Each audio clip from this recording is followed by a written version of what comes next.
Bonjour, alors nous nous retrouvons aujourd'hui pour la deuxième partie de cette petite introduction au surréalisme, encore une fois forcément trop rapide et trop simpliste pour tout dire, mais il s'agit juste d'avoir un premier aperçu de ce que pouvait engager le surréalisme. Le surréalisme, vous l'avez compris, qui clairement naît directement de ce traumatisme sans précédent qu'a été le traumatisme de la Grande Guerre de 1914-1918. Cette Grande Guerre qui elle-même a provoqué ces deux événements historiques et artistiques majeurs. D'une part, la révolution soviétique, qui rend du coup bien possible l'appréhension d'une révolution en Europe. Ce n'est pas une utopie puisque cela s'est réellement produit en Russie. Et d'autre part, le deuxième événement, c'est la création de Dada à Zurich en 1916. Donc nous allons reprendre cette histoire d'André Breton, doublement marquée par ce modèle révolutionnaire politique qui vient de Russie et ce modèle révolutionnaire artistique qui vient de Dada. Et comme je vous le disais, quand il s'efforcera de créer ce nouveau surréalisme, ce nouveau mouvement que devra être le surréalisme, eh bien André Breton prolongera toute l'insolence et la négativité Dada, mais en intégrant des valeurs plus positives, ces valeurs positives à ses yeux, que sont la révolution, l'amour et, nous allons le voir aujourd'hui, le rêve. Alors, je précise avant si j'ose dire, de me laisser la parole pour évoquer donc le surréalisme, je précise que la semaine prochaine, j'organiserai une réunion Zoom avec différents enjeux.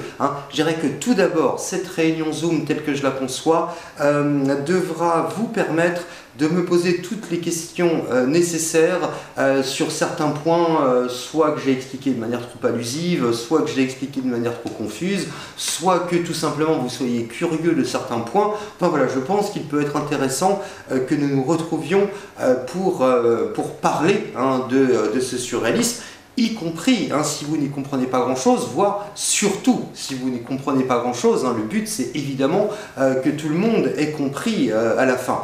Je précise que je crois avoir trop tard compris lors de la première réunion Zoom que certains se servaient essentiellement de la fonction message écrit.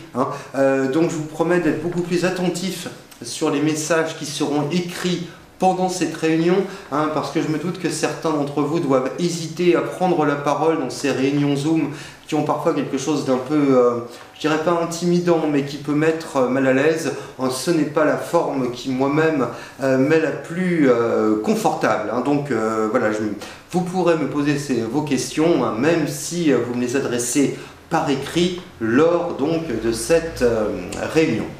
Et puis, cette réunion Zoom aura un deuxième intérêt, à mon sens, ça sera celui de pouvoir parler avec vous de ce film que je vous engage très vivement à regarder. Il y a notamment un lien sur eCampus, sur l'onglet du cours. Ce film qui est donc Un chien andalou, co-réalisé par Luis Buñuel et Salvador Dali.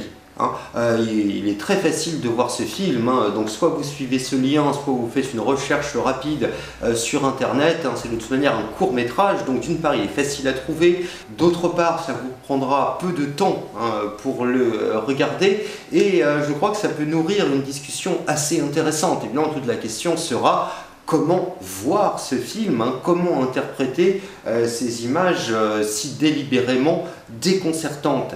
Et vous verrez que ce film, finalement, pose au spectateur les mêmes questions qu'un poème surréaliste pose à son lecteur. Je dirais que dans les deux cas, nous sommes confrontés à la force suggestive des images, que dans le film de Luis Buñuel, beaucoup d'images tiennent lieu en quelque sorte de métaphore. Il me semble impossible de ne pas proposer une lecture métaphorique d'un chien andalou. Alors bien sûr, je vous l'ai déjà dit, certaines de ces images peuvent nous mettre mal à l'aise, peuvent nous faire violence, peuvent nous laisser dans un état de grande incompréhension, Et je dirais que c'est la règle du jeu à accepter, et que ça vaut vraiment le coup d'être confronté à cette voie qu'a pu prendre le cinéma, tellement éloignée des voies que nous pouvons connaître aujourd'hui. Encore que, c'est une des choses dont nous pourrions parler, certains cinéastes contemporains, très clairement, ont été très profondément marqués par l'exemple de Luis Buñuel. Luis Buñuel qui, après ce court-métrage, deviendra un des plus grands réalisateurs du XXe siècle. Luis Buñuel, ce n'est tout de même pas rien. Voilà, donc pour vous dire qu'après cette séance, donc cette deuxième partie de l'introduction au surréalisme, nous nous retrouvons donc la semaine prochaine pour une réunion Zoom, et donc je vous demanderai de noter les questions ou les remarques qui peuvent vous venir, et surtout de regarder Un chien andalou de Luis Buñuel et Salvador Dalí. Dernière chose, vous avez peut-être vu que sur les différents onglets de ce cours sur eCampus, j'ai rajouté un certain nombre de liens, de documents qui me paraissaient intéressants pour compléter ce cours. Donc ceux qui sont curieux de ce surréalisme, et oui, il mérite bien d'éveiller notre curiosité, donc pourront aller regarder ce que j'ai mis en ligne donc, sur eCampus. Voilà, donc nous nous retrouvons de manière un peu plus vivante la semaine prochaine. Par avance, je vous remercie de votre attention. Au revoir. Alors, pour résumer en quelques phrases ce que nous avions vu la dernière fois, nous sommes partis d'un événement essentiel qui est le traumatisme qu'a été pour toute une génération la Grande Guerre de 1914-1918. Et je crois qu'il faut toujours avoir présent à l'esprit les ravages de cette guerre chez les personnes de cette génération. Et je crois que ça peut expliquer un certain nombre de choses chez les surréalistes. Peut-être ce qui, on y viendra plus tard, ce qui peut nous apparaître chez eux comme des expressions de violence ou une sorte de recherche de l'intensité qui peut nous surprendre. Mais gardons en tête que nous parlons de gens qui ont directement vécu cette guerre et pour qui le retour à une vie normale n'a pas été si simple. Bon, en tout cas, nous étions partis de cet événement historique majeur qu'a été la Première Guerre mondiale. À cela s'ajoutait l'influence reçue de ce très étrange mouvement artistique né à Zurich pendant la Première Guerre mondiale précisément, à savoir le mouvement Dada. Ce mouvement Dada qui a séduit le jeune André Breton qui crée un groupe Dada parisien, mais nous l'avions vu, Dada est par définition une sorte d'impasse. Son nihilisme, en un sens, l'empêche de véritablement durer, puisque le mouvement Dada se définit essentiellement par une sorte de puissance de négativité. Si bien que André Breton, tout en s'efforçant de prolonger, je dirais, l'insolence Dada, s'efforce de créer un nouveau mouvement qui, lui, pourrait se fonder sur quelques valeurs, je dirais, durables, solides. En même temps, les valeurs de ce nouveau mouvement ne sauraient être celles de la société telle que des gens comme André Breton tentent à la refuser, notamment parce qu'ils la tiennent responsable de l'horreur de la Première Guerre mondiale. Donc il s'agira de fonder d'autres valeurs. Alors ces valeurs, je vous ai dit, de manière sans doute un peu simpliste, mais qu'on pourrait en retenir essentiellement trois. La première que nous avions vue, c'était, je dirais, la révolution, une sorte de rêve révolutionnaire, un rêve révolutionnaire qui porterait autant sur la vie politique qu'une révolution proprement existentielle, telle qu'elle changerait profondément notre rapport à la vie. Et c'est ce qui nous avait amené à la deuxième grande valeur, ce qui pourrait être révolutionné en profondeur dans nos vies, ce serait, disent les surréalistes, notre rapport à l'amour, qui est constamment célébré par le mouvement surréaliste. Pensez que la poésie surréaliste du XXe siècle est aussi une grande poésie amoureuse. Peut-être avez-vous en tête des poèmes comme ceux de Robert Desnos, « J'ai tant rêvé de toi », rien que le titre en dit long sur la puissance de la passion amoureuse telle qu'elle s'exprime dans le poème, « J'ai tant rêvé de toi ». Pensez aussi à Paul Éluard, pour illustrer l'importance que Paul Éluard donne dans sa poésie à l'expression des sentiments amoureux. Il n'est qu'à penser à un titre de l'un de ses recueils qu'il a appelé donc « L'amour, la poésie ».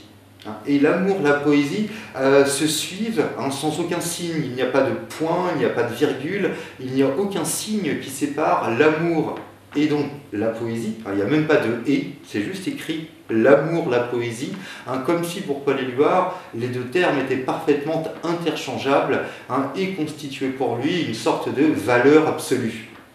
Bien, donc cet amour célébré par les surréalistes, j'avais aussi bien précisé qu'il ne s'agit pas pour eux d'aller dans le sens d'un certain, je dirais, d'un certain sentimentalisme un peu mièvre. Bien au contraire, je dirais que l'amour des surréalistes n'est pas mignon, n'est pas gentil, n'est pas attachant. L'amour qui intéresse les surréalistes, c'est un amour extrêmement, je dirais, intense, dérangeant, subversive. C'est vraiment l'amour comme puissance de déstabilisation de la société, à la limite, qui passionne véritablement les surréalistes.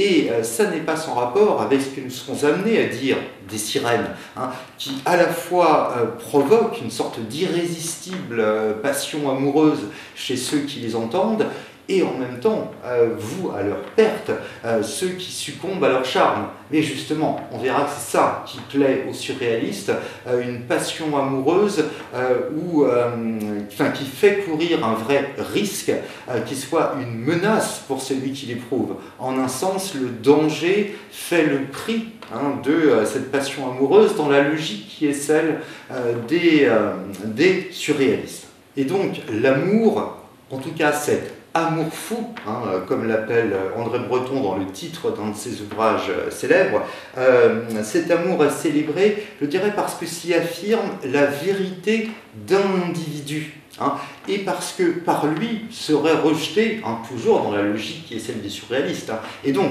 que par lui seraient rejetés, je dirais, tous les codes sociaux, toutes les normes, la passion amoureuse telle que l'éprouve véritablement un individu, c'est ce qui l'inciterait finalement à s'affirmer, même si ce doit être en marge d'une société donnée avec ses valeurs bien établies. Et ça n'est pas sans rapport avec la troisième valeur du surréalisme que je comptais aborder avec vous aujourd'hui, puisque cette troisième valeur, elle permet aussi d'affirmer la vérité d'un individu, et elle est en rapport direct avec cette autre valeur qui est donc l'amour. Alors cette troisième valeur, on pourrait la reconnaître sur cette image que je vous ai déjà montrée à plusieurs reprises. Alors vous vous souvenez, cette couverture de la revue créée par le groupe surréaliste, je m'y étais intéressé déjà par deux fois. La première fois pour attirer votre attention sur ce terme de révolution qui éclate dans le titre de la revue et qui est directement associé à surréaliste, c'est donc dire l'importance de cet idéal révolutionnaire chez les surréalistes. Et dans un deuxième temps, j'avais attiré votre attention sur la légende qui encadre la photo. Quelle sorte d'espoir mettez-vous dans l'amour? Sous-entendu, pour les surréalistes, c'est l'espoir essentiel de la vie qu'ils mettraient, eux, dans l'amour. Mais cette fois, j'aimerais m'intéresser à la photographie elle-même, que j'avais laissée de côté jusqu'ici, cette photographie d'un éclair qui vient illuminer la nuit. Et on pourrait voir cet éclair comme une sorte de métaphore, en quelque sorte. On pourrait se demander, mais quel est pour nous cet éclair qui vient éclairer nos nuits? Et il me semble que cet éclair, c'est tout simplement le rêve. C'est bien le rêve qui fait que nos nuits ne sont pas simplement une période d'annulation, d'obscurcissement, que nos nuits ont une forme de lumière spécifique. Et donc, c'est bien cette troisième valeur qu'il nous faut à présent aborder, le rêve. Et Dieu sait que le surréalisme constamment a valorisé le rêve. Et c'est sans doute ce qui explique l'usage un peu décalé qu'on fait aujourd'hui du terme surréaliste. Hein, ce qui reste dans l'esprit, c'est que le surréalisme a quelque chose à voir avec le rêve, et c'est pourquoi, comme je vous le disais, on a tendance à confondre surréaliste et irréaliste. Alors, il y a une différence fondamentale, et c'est ça que j'aimerais vraiment bien préciser avec vous, ça me paraît avoir une grande importance. Alors, je dirais que pour les surréalistes, et c'est bien pour ça que surréaliste, ça n'est pas irréaliste, hein, pour les surréalistes, le rêve ne doit pas être considéré simplement par opposition hein, à la vie qu'on mène en journée. Hein. L'idée n'est pas d'opposer le rêve et la réalité. Hein. On pourrait dire que l'idéal des surréalistes, ça serait de trouver une sorte de réconciliation du rêve et de la réalité. Ça serait une manière d'enrichir notre réalité de tout l'apport du rêve, de tout ce que les rêves ont à nous dire également. Alors, pour bien comprendre ça, je pense qu'il suffit de s'intéresser à ce terme surréaliste, tel qu'il a été inventé une première fois, je vous le disais, par Guillaume Apollinaire en 1917. Bien. Alors, dans surréalisme, ce qui est important, c'est ce préfixe « sur ». Et vous entendez bien que le préfixe surréalisme, ça n'est pas le même préfixe que irréalisme. Irréalisme, ça veut dire que ça annule la réalité, que l'irréalisme s'oppose donc à ce qui est réel. Le surréalisme, au contraire, désigne, vous voyez, une manière de surmonter une contradiction. Alors pour ceux d'entre vous qui sont inscrits en philosophie et qui ont peut-être davantage entendu parler de la philosophie de Hegel, c'est un philosophe qui a beaucoup marqué André Breton, et je dirais que ça c'est caractéristique de la pensée hegelienne, à savoir surmonter les oppositions. Cette idée qu'il n'y a jamais de vérité simple, il n'y a de vérité qu'à partir du moment où elle rencontre sa contradiction, et que l'esprit parvient à dépasser la contradiction. Alors là, je simplifie évidemment à l'excès la pensée de Hegel qui est extrêmement complexe. Mais je crois que ça suffit pour comprendre quel était, donc, pour les surréalistes, le sens de sur. Vous voyez, surmonter l'opposition qui se fait traditionnellement entre rêve et réalité. Alors, pour illustrer cette idée, on pourrait citer une phrase d'André Breton, une phrase qu'on trouve dans l'un de ses manifestes du surréalisme, des textes dans lesquels il s'est efforcé lui-même de définir ce qu'il fallait entendre par surréalisme. Et voici ce qu'il écrit. « Je crois à la résolution future de ces deux états, en apparence si contradictoires que sont le rêve et la réalité, en une sorte de réalité absolue, de surréalité, si l'on peut ainsi dire. » Et c'est important, il parle d'une résolution future de ces deux états. Quand il dit résolution future, il veut dire un dépassement à venir de ce qui est perçu comme contradictoire. Donc c'est ça le surréalisme, une volonté d'enrichir notre réalité de toutes les richesses du rêve, de ne pas considérer le rêve comme une sorte de délire insignifiant auquel nous nous abandonnons toutes les nuits, mais comme une activité psychique qui aurait autant d'importance que notre activité psychique à l'état de veille. Donc c'est dire à la fois l'importance que les surréalistes donnent au rêve, mais aussi, c'est important, le fait qu'ils n'oublient jamais que pour eux, ce qui compte vraiment, c'est d'agir sur la réalité. L'idée c'est cela, c'est trouver dans le rêve les moyens de changer en profondeur notre réalité. C'est pourquoi les surréalistes vont privilégier, je dirais, tout ce qui appartient, le mot est important pour André Breton, tout ce qui appartient au merveilleux, à tout ce qui peut nous permettre, je dirais, d'échapper aux figures connues de notre réalité. Mais vous me voyez venir, c'est évidemment par là, notamment, que les sirènes vont les intéresser. Et vous devinez que derrière mon propos, il y a cette idée déjà de commencer à interroger le lien entre les surréalistes et la sirène. Hein. Et donc j'ai souligné le lien qu'il pouvait y avoir entre l'amour tel que le célébraient les surréalistes et la sirène. Hein. On voit maintenant qu'il y aurait un deuxième lien qui serait le lien entre cet attachement au merveilleux, aux figures du rêve, et l'attachement à cette figure de la sirène. Alors pour bien comprendre aussi l'importance que les surréalistes donnent au rêve, hein, il y a un détail, mais qui n'en est pas un en fait, hein, mais ça peut sembler un détail, c'est le fait que lorsque André Breton est appelé sur le front hein, pendant la Première Guerre mondiale, donc, il est en train de faire des études de médecine et il se spécialise en psychiatrie. Or, ces études en psychiatrie l'amènent à lire assez tôt, plus tôt que la plupart des gens en France, les ouvrages d'un jeune Autrichien qu'on connaît encore assez mal, un certain Sigmund Freud. Hein. Et ça a comme conséquence qu'André Breton a assez vite un rapport avec la psychanalyse, que la psychanalyse le fascine. Hein.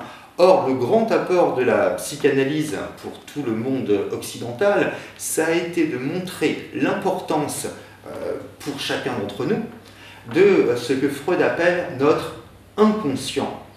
C'est-à-dire qu'il n'y aurait pas que le moi conscient qui détermine nos actes, hein, il y aurait en permanence une part de nous, hein, que Freud donc appelle l'inconscient, qui serait en fait tout aussi déterminante. Or, comment interroger cet inconscient en nous hein, non, ça n'est pas évident, puisque par définition, nous n'avons pas conscience de l'inconscient. Hein. Donc le défi qui s'impose à Freud est celui-ci. Comment interroger chez autrui une part qui est inconsciente? Et Freud, c'est une des grandes découvertes de Freud, hein, de considérer que le rêve est un lieu dans lequel notre inconscient peut s'exprimer librement. Alors après, le problème, c'est qu'on ne se rappelle pas forcément l'intégralité de nos rêves, parce que quand nous sommes à l'état conscient, hein, nous aurions une sorte de censure intérieure qui nous empêche de faire remonter à la surface tout ce qui a pu apparaître dans le rêve. Mais enfin tout de même, d'après quand même les bribes de rêve dont nous nous souvenons au réveil, hein, il serait possible, selon Freud, hein, d'en savoir un peu plus sur l'inconscient de chacun d'entre nous. Et c'est donc influencé par les ouvrages de Freud, notamment les ouvrages de Freud sur le rêve, que André Breton a été amené lui-même à considérer cet espace de l'inconscient, hein, comme vous voyez une sorte d'immense territoire vierge dans l'être humain qui resterait à explorer. Alors, il y a à la fois une grande parenté entre la démarche surréaliste et la démarche psychanalytique. Hein. La grande parenté, c'est cet intérêt pour ce vaste domaine de l'inconscient, mais il y a une grande différence, c'est que la psychanalyse a un but thérapeutique. Hein. Si Freud interroge l'inconscient chez ses patients, c'est pour chercher à les guérir. Là où pour les surréalistes, non, la visée elle est artistique, hein, voire révolutionnaire. C'est aussi une manière d'encourager la part de nous-mêmes qui ne s'affirmerait pleinement que dans les rêves. Hein. Donc vous voyez, à la fois ce sont des démarches parentes et en même temps qui se séparent sur un point essentiel. D'ailleurs, on sait que Freud et André Breton, hein, qui ont correspondu, qui se sont rencontrés, n'ont jamais tout à fait pu s'entendre. Hein. Leur démarche était trop différente de nature. En tout cas, une question se pose à André Breton dès lors qu'il donne au rêve, à la part inconsciente de nous-mêmes, une telle importance. Une question qui rejoint un peu celle d'ailleurs que Freud lui-même avait dû se poser, à savoir comment exprimer artistiquement cette part inconsciente de nous-mêmes, puisque, a priori, l'activité artistique est nécessairement consciente. Oui, mais si une activité est consciente, elle nous interdit nécessairement d'avoir accès à notre part inconsciente. Quand nous rêvons, hein, nous n'avons pas évidemment suffisamment de conscience pour tenir un crayon ou un pinceau ou une caméra. Hein. Et donc, André Breton, en quelque sorte, bute sur cette question-là, jusqu'à avoir une sorte de révélation. C'est ce qu'il raconte dans ce texte qui s'appelle le Manifeste du surréalisme, qu'il publie en 1924. Alors, que nous dit-il? Bien, c'est une révélation qui lui vient, qui lui serait venue tout simplement au moment de s'endormir. Au moment de s'endormir et en commençant à basculer dans le rêve et en ayant une sorte de sursaut qui l'avait amené justement à écrire les premiers mots qui lui venaient de ses rêves, et puis, pris par sa lancée, à continuer d'écrire. Et André Breton croit remarquer ceci: si on écrit extrêmement vite, le plus rapidement possible, eh bien alors ce que nous écrivons, en quelque sorte, va plus vite que notre pensée. L'idée d'André Breton, ça serait celle-ci: écrire tellement vite que ce soit notre inconscient qui s'exprime directement avant que nous ayons eu le temps de prendre conscience de ce qui s'écrivait. J'espère que je suis assez clair. Et si vraiment vous écrivez en vous forçant à ajouter un mot à un autre le plus rapidement possible, comme ça sans fin, il y aurait bien un moment, dit André Breton, où ce n'est plus votre pensée consciente qui va s'exprimer, mais ce qu'il y a tout au fond de vous. Et je dirais que cette découverte est ce qui va fonder véritablement le surréalisme. En plus, évidemment, de ces valeurs dont je vous ai parlé précédemment. Là, André Breton a l'intuition qu'il va être possible de faire parler nos rêves, de faire parler notre part inconsciente. Alors là, j'ai noté un des passages du manifeste du surréalisme où justement il met en rapport sa connaissance de la psychanalyse et cette découverte de cette forme d'écriture qu'il appellera bientôt écriture automatique, donc cette écriture automatique qui permettrait à notre part inconsciente de s'exprimer librement. Alors il écrit ceci: tout occupé que j'étais de Freud à cette époque, et familiarisé avec ces méthodes d'examen que j'avais eu quelque peu l'occasion de pratiquer sur des malades pendant la guerre, je résolus d'obtenir de moi ce qu'on cherche à obtenir d'eux, soit un monologue de débit aussi rapide que possible, sur lequel l'esprit critique du sujet ne fasse porter aucun jugement, qui ne s'embarrasse par suite d'aucune réticence, et qui soit aussi exactement que possible la pensée perdue. Donc voilà, en d'autres termes, c'est ce que je vous expliquais, c'est bien la rapidité de l'expression qui doit permettre, vous voyez, cette sorte de, on pourrait dire, de mise en suspens de notre esprit critique. C'est bien ce que dit André Breton, le suspens de l'esprit critique, on pourrait dire, c'est une manière d'endormir notre part consciente, afin que seule puisse s'exprimer notre part inconsciente. Et donc, si souvent les textes surréalistes peuvent nous apparaître un peu déroutants, c'est le moins qu'on puisse dire, c'est souvent parce qu'ils sont produits par de tels procédés. Et évidemment, de tels procédés amènent très souvent des associations totalement illogiques, totalement énigmatiques, un peu comme se succèdent les images d'un rêve. Les images d'un rêve n'obéissent pas à une stricte logique, ne suivent pas nécessairement une chronologie bien organisée. Je dirais que les textes surréalistes, souvent, ont cette apparence-là. Ce sera le cas de certains des textes que nous serons amenés à lire prochainement, et que vous trouverez dans l'anthologie.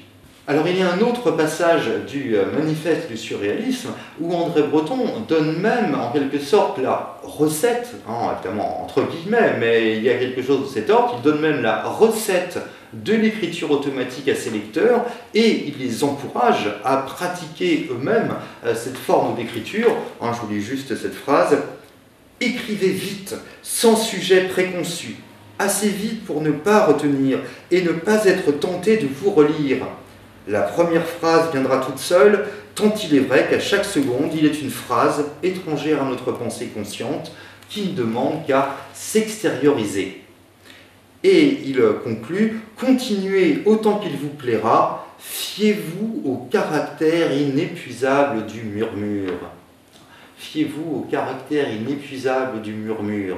Alors là, André Breton, quand il parle de ce caractère inépuisable du murmure, il parle du murmure en nous-mêmes, hein, ce murmure de l'inconscient qui ne cesserait jamais, hein, même si, encore une fois, par définition, nous n'en avons pas conscience.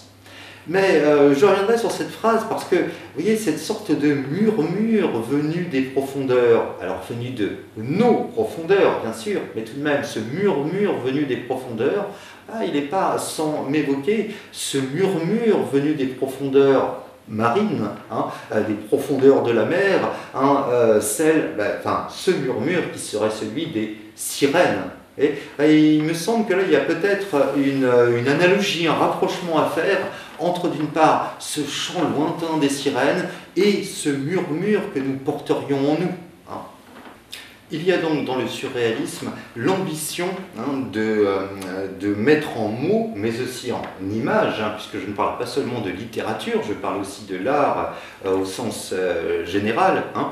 Il s'agit donc de mettre en mots ou en images nos rêves, hein, notre part la plus enfouie, la plus inconsciente. Ce qui explique évidemment le caractère qui peut paraître décousu, déroutant, parfois un peu obscur des textes ou de l'art surréaliste, hein, puisqu'il s'agit justement de nous confronter à la vérité de nos rêves. Hein. Et vous voyez, il serait tout aussi absurde de chercher de la logique dans les textes surréalistes qu'il le serait de chercher de la logique dans nos rêves. Ou alors c'est une autre logique, la logique du rêve, hein, et plus la logique rationnelle, hein, à laquelle nous sommes habitués dans notre état de veille. Hein. Ce qui fascine les surréalistes, c'est le déferlement d'images, déroutantes, mais aussi merveilleuses ou aussi terribles, hein, qui peuvent affluer sans ordre dans nos rêves. Alors, pour traduire justement ces rêves, André Breton a d'abord cette intuition de l'écriture qu'il va appeler l'écriture automatique, hein, qui, vous l'avez compris, consiste à écrire le plus vite possible afin de court-circuiter en quelque sorte notre part consciente. Mais d'autres procédés vont être inventés par les surréalistes. Je trouve que le procédé le plus fascinant est celui auquel le groupe surréaliste va s'intéresser autour des années 1921-1922, et ce procédé va être appelé celui des sommeils hypnotiques. Alors, l'idée paraît assez simple. Il s'agit pour les participants de se placer soi-même dans un état d'hypnose, sachant que l'état hypnotique, par définition, représente une sorte d'entre-deux entre l'état conscient et l'état inconscient. L'idée, c'est d'être assez inconscient pour avoir accès à sa part, justement, obscure, la part inconsciente de soi, tout en ayant assez de conscience pour répondre quand on est interrogé, ou pour simplement tenir un crayon et écrire. Alors celui qui s'avère particulièrement doué lors de ces séances de sommeil hypnotique, c'est le poète Robert Desnos, dont j'aurai l'occasion de reparler et dont je voulais vous montrer deux images assez troublantes, hein, qui ont été prises donc pendant ces séances de sommeil hypnotique. Alors sur cette image, on voit tout le groupe surréaliste entourant Robert Desnos, qu'on voit en bas, légèrement sur la droite. C'est lui qui a une feuille de papier à la main, et vers lequel d'ailleurs tous les autres sont tournés. Vous voyez également sur la photographie l'épouse d'André Breton, Simone Breton, qui est à la machine à écrire pour justement prendre en note tout ce que Robert Desnos est en train de dire alors qu'il est plongé donc, dans cet état d'hypnose. Autre image, on voit également Robert Desnos, tel qu'il s'abandonne justement à cet état d'hypnose. Il a l'air endormi, il ne l'est pas tout à fait. Sur d'autres photographies, on voit qu'il peut ouvrir les yeux, mais on voit qu'il est plongé dans une sorte d'état de transe.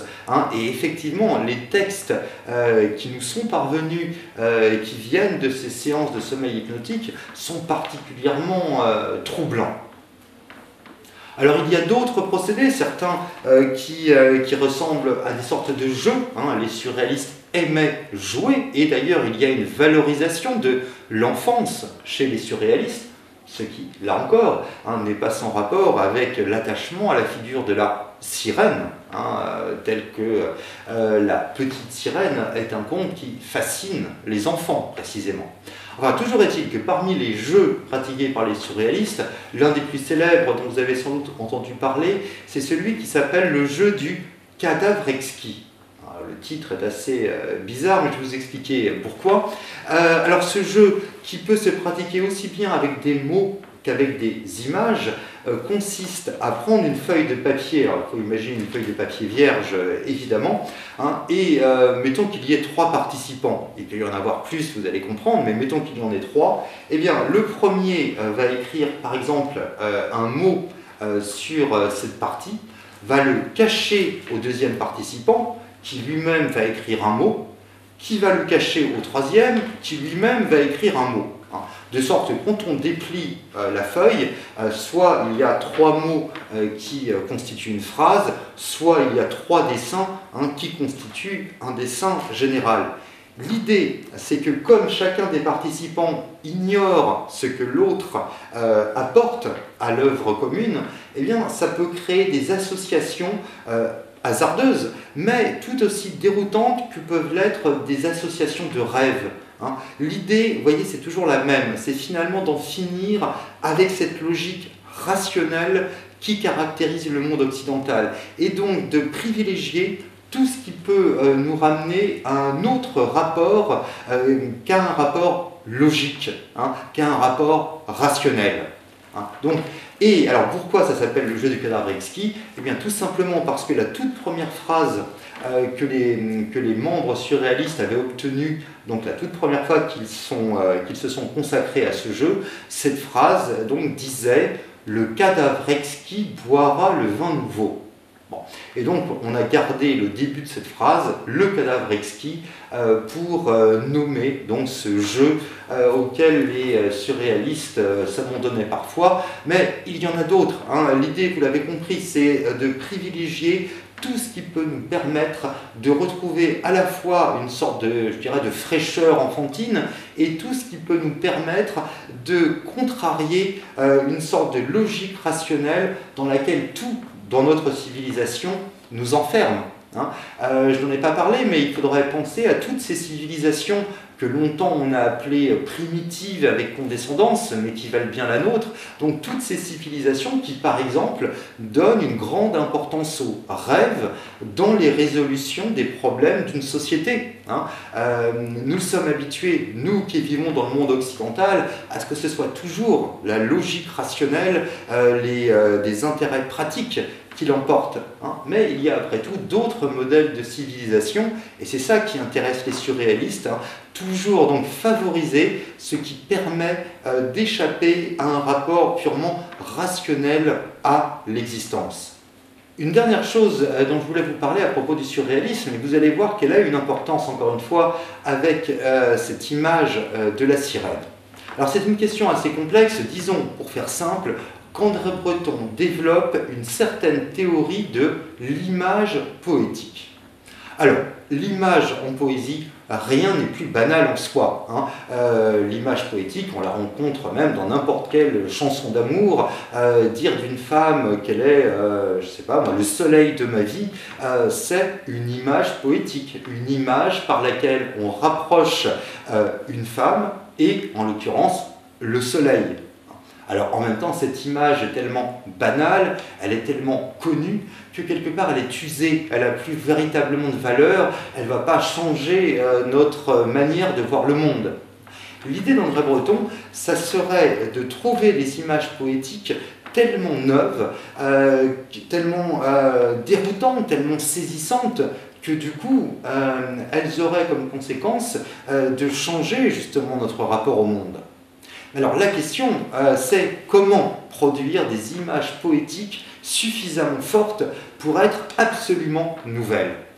Eh bien, André Breton, pour évidemment simplifier sa pensée, mais dit en substance que l'image poétique doit rapprocher deux réalités qui n'ont absolument rien à voir, et que même plus les réalités que l'image poétique met en rapport seront éloignées, plus la puissance de l'image poétique sera grande.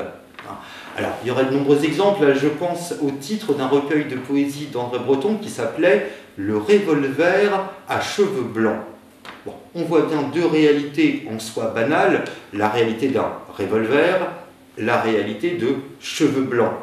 Ah oui, mais associer les deux, ça crée une image totalement neuve.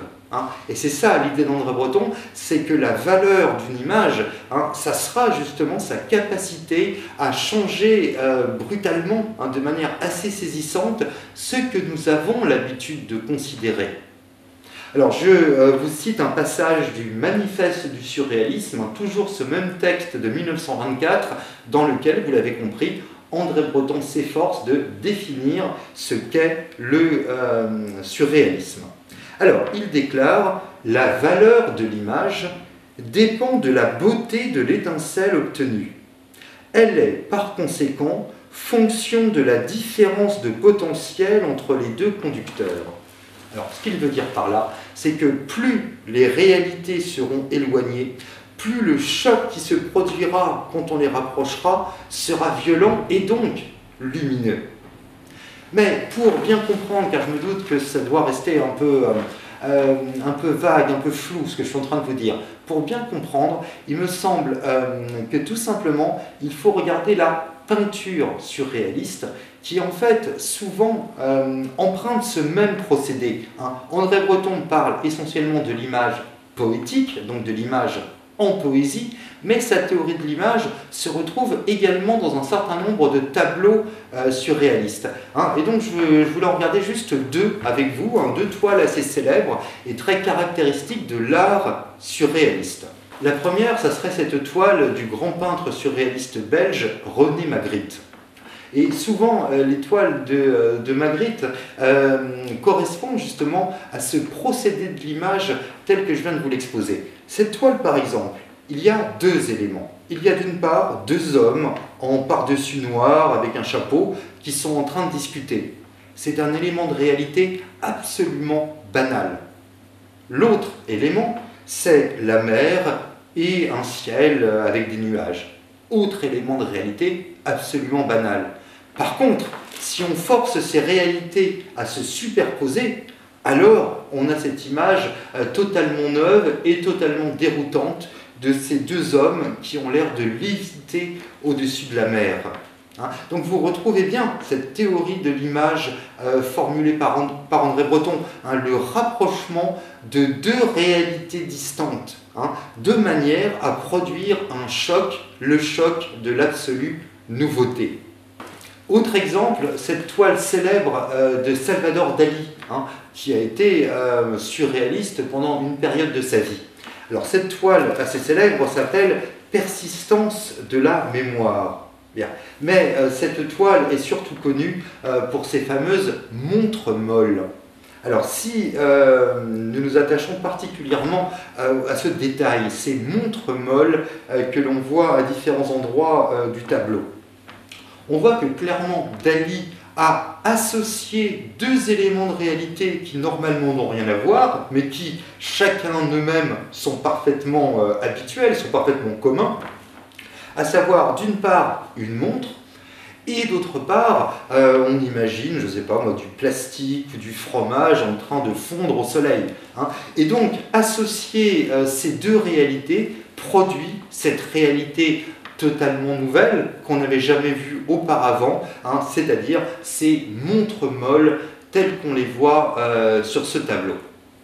Alors, pourquoi je vous raconte tout ça? Eh bien, parce que si on admet que l'image surréaliste naît du rapprochement de deux réalités qui n'ont rien à voir, eh bien, vous voyez qu'en un sens, la sirène obéit dans une certaine mesure à une telle rencontre.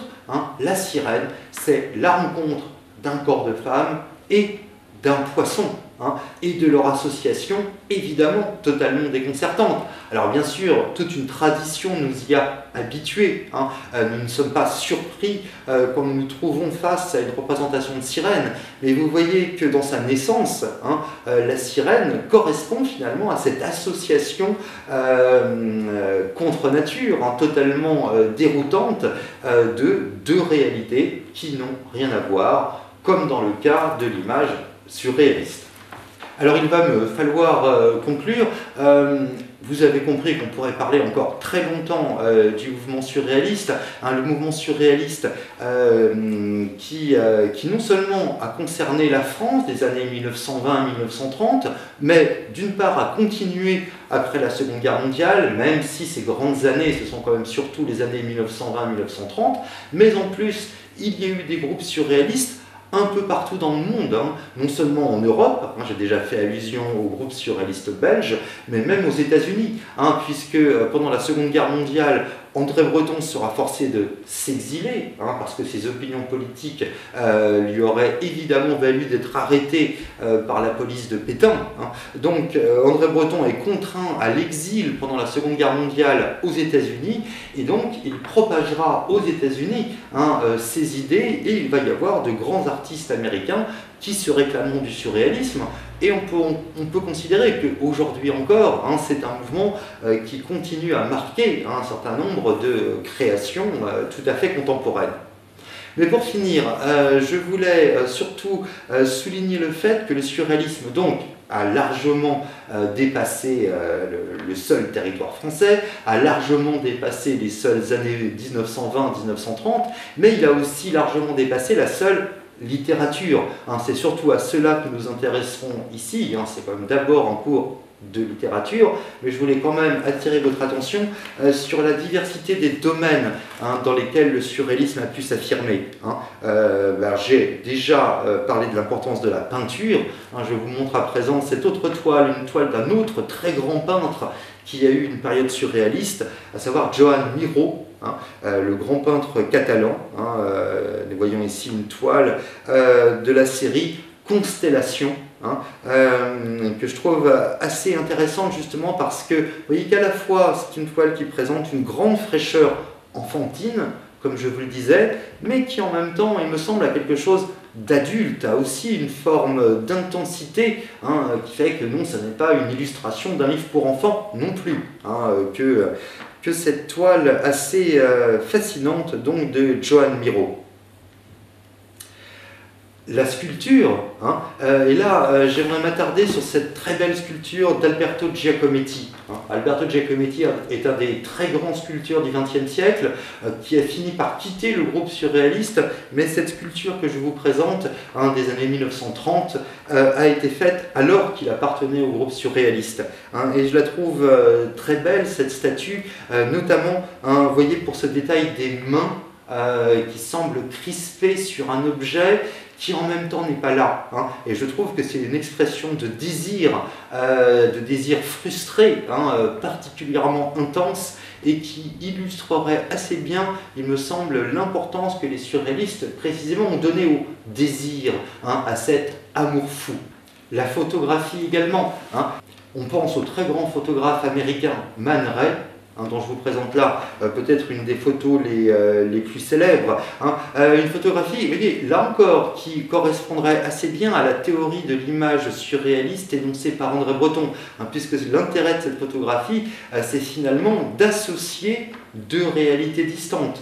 Hein. D'une part, le dos d'une femme nue, et d'autre part, hein, ces deux ouïes d'un violon. Hein, donc voilà, cette superposition d'un instrument de musique et d'un corps de femme, hein, correspond donc bien à cette image surréaliste.